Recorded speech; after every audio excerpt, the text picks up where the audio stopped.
So about 2.5, maybe 3 years ago now, had a bit of a wake-up call on a job that I was on. So I was up the tree and I had a young lad grounding for me, and it was a takedown. So I was taking, I think it was like an ash tree or a maple or something like that. But anyway, I was, you know, the branches were coming down, and he was the setup that we had, we were relatively close to the tree. Now, at the time I didn't think much of it, but maybe I should have got him up to speed. He was relatively new, so I can appreciate that. But what happened was he actually bundled my ropes within the brush and the branches, and he proceeded to go towards the hopper in the chipper and went to feed. Now, as you can imagine, I was in a absolute panic and I was screaming as loud as I could, you know, to try and get his attention. Fortunately, I got his attention and I managed to kind of give like the hand signal of, you know, just, you know, kill the chipper, cut the chipper, and switch it off. Now, he realised straight away what had happened, and he couldn't have been more apologetic, and I was apologising as well. Like I said that, you know, I said it's fine, it's not fine, but I didn't want him to feel like he had done something wrong, which he had, but it wasn't entirely his fault. It was a little bit on my part as well, which brings me to what I want to discuss, which is complacency in tree work. It's a massive deal. Now, it's not just new guys and new people coming into the industry. It's people that have been doing it for a long time, such as myself. And, you know, if you're watching this, you'll know if you've been doing it for a long time, because you get to that point where you're almost like on autopilot, and you're you know, if you've done a certain task in a tree 1,000 times, it becomes the norm. You know, you're almost on. It's like driving a car. You know, how alert are you when you're driving a car? You know, you get in the car day in, day out, and you just drive. It's like autopilot, you know. And tree work is very much the same. If you've been doing it for a long time, you can almost switch off ever so slightly, and you just, you know. So how, I think what I'm getting at is like how sort of in control and, you know, on it and focused are you when you're in the tree, you know. Now, and I think this is probably what causes complacency in the tree. It's not necessarily defective equipment or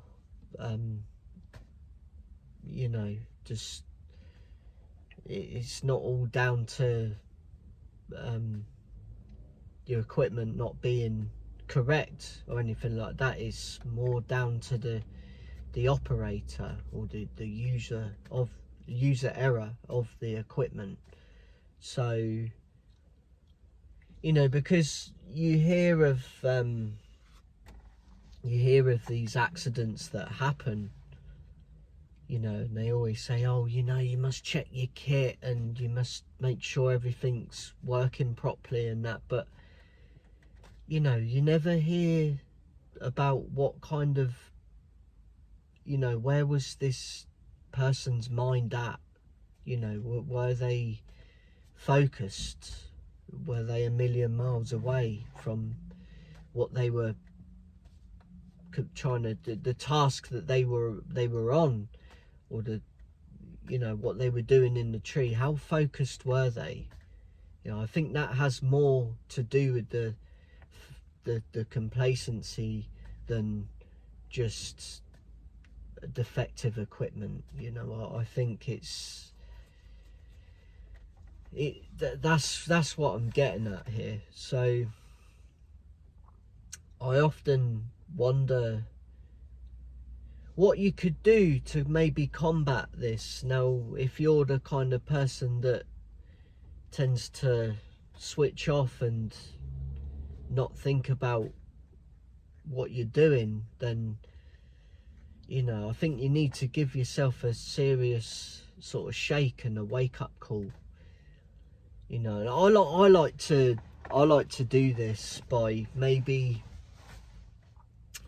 while I'm on the job site or on the way, I know it's dark, but I always think about worst case scenario.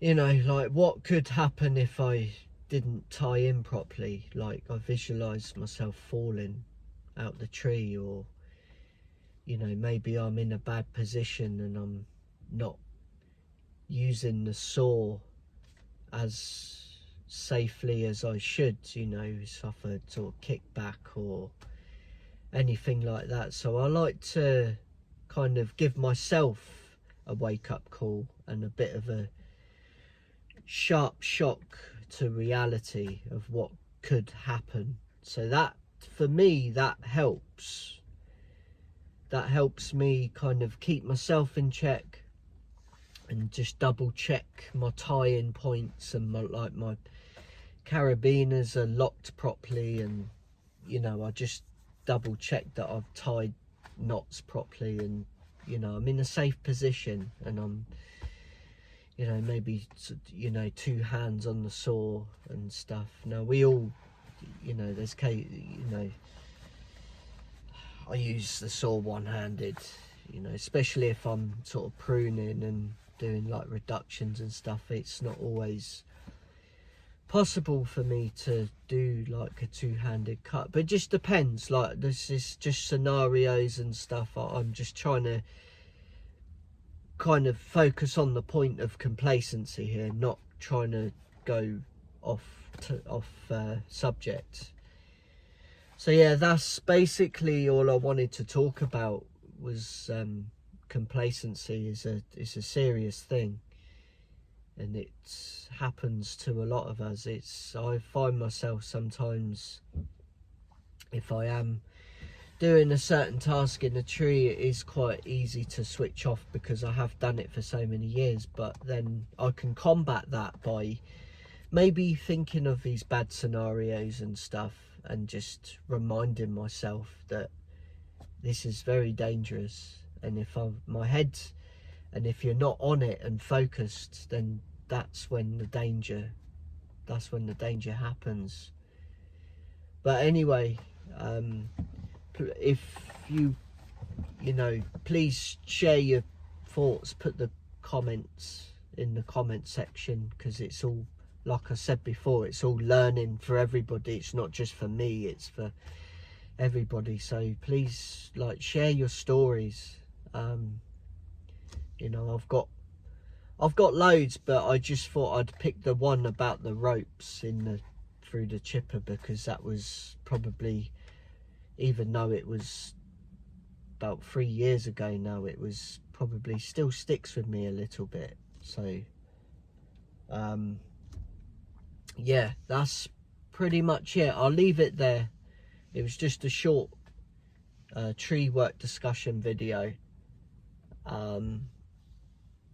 So hopefully this coming week I can get some more tree work videos done, or at least a decent one done. But anyway, enjoy your weekend or enjoy your day or whatever, and I'll catch you on the next one. Cheers.